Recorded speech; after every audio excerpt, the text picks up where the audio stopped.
نو دا د الله لوی نعمت دی چې زمونږ په دې زړونو کې د یو بل سره محبت پیدا کړی دی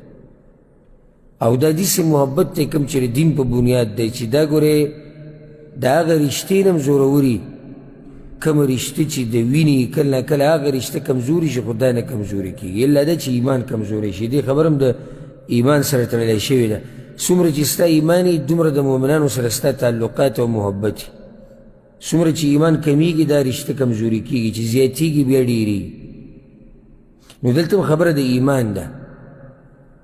مثال کې یو سړی دینداره دی په دیندارۍ کې اوچت دی د هغه سره زموږ مینه هم اوچته ده بیا یو سړی دیندارۍ کې کمزوری دی زموږ سره مینه هم کمزورې ده یو سړی بېدینه دی نه یې لګي د الله سره د الله د پیغمبر سره زموږ سره هم نه لګي نو کله دا رشته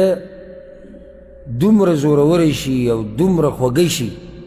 چې بیا د وینې رشته ورته هم نه رسي او د وینې دا رشتې دا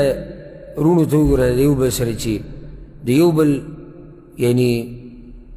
هغه رشتې ده د یو بل سره چې د یو پلار نه د یو مور نه پیدا دي د دوی په منځ کې هم خبرې راځي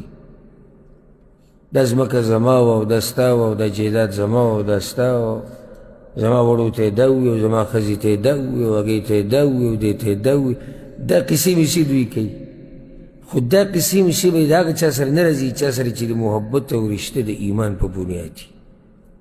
هغه سره به دا خبرې نه راځي ځکه چې هلته هغه تعلق هغه بې لالچوي وایي کې دا خبرې نه وي وایي کې دا نه چې دا مالداره دی دا غریب دی دا تور دی دا سپین دی نو دا د الله سبحانه وتعالی یو چت نعمت دی ګوره موږ اوس پښتو ژبه وایو چې یو سړی موږ سره میلاو شي مسلماني او عربی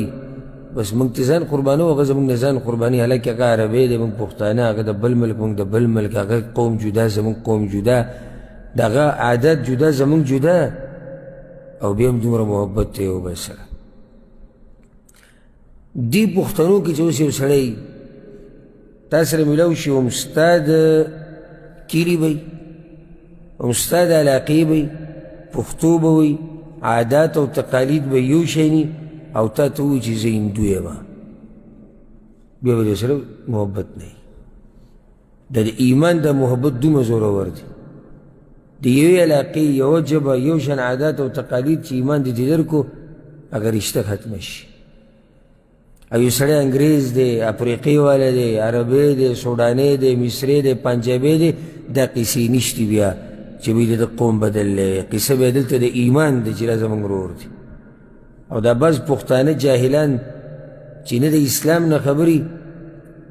او نه د اوچتو خویونو نه خبري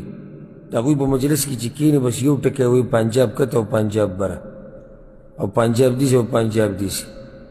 او یا به یې نورو قومونو پورې خاندي دا د جاهلانو خلکو کار دی دا د جاهلانو خلکو کار دی یو قوم په بل قوم باندې د هغه وخته پورې نشي اوچتېدی چې څو پورې په ایمان کې ترې نه اوچت شوی په دې باندې کار نه کېږي چې پښتون دومره تاریخ دی او پښتون دا کار کړی دی او تماچه ورسره او ټوپک ورسره د هر څه ځان سره جیب کې کېده معیار هغه تقوا ده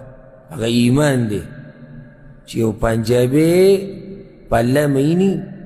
ورب الکعبه چې موږ ته ځان قربانوي دی پنجابي او چې یو پښتون بېدینه په الله پورې خاندي او پیغمبر پورې خاندي او نه دین پېژني او نه قرآن پېژني او نه حدیث پېژني په داسې پښتون زه کومه څه په داسې پښتون باندې څه کوو موږ اگر که دې ښه د غټې قبیلې او مالدار او خان او ملک والله که ورته بیا ګورو موږ زموږ کار او زموږ رشته هغه د قوم په بنیاد نه ده ګورې زموږ رشته هغه د ژبې په بنیاد نه ده زموږ رشته د یو بل سره هغه د دین په بنیاد ده د دین په بنیاد زموږ د یو بل سره رشته موږ اوس دا لمونځ وکړو څومره قومونو والا څومره ژبو والا په دې جومات کې راجمع شي ټول په صف کې ولاړ یو بل سره دا زموږ رشته ده چې موږ دلته راغلي د الله لپاره زموږ کې دا قصې نشته دا پنجابی دی او دا انډین دی او دا سعودی دی او دا مصری دی دا پښتون دی کې به په هغه سړي څه چې ایمان پکې نه نو دا د الله رحم دی چې د مؤمنانو په دې زړونو کې د یو بل سره محبت پیدا کړی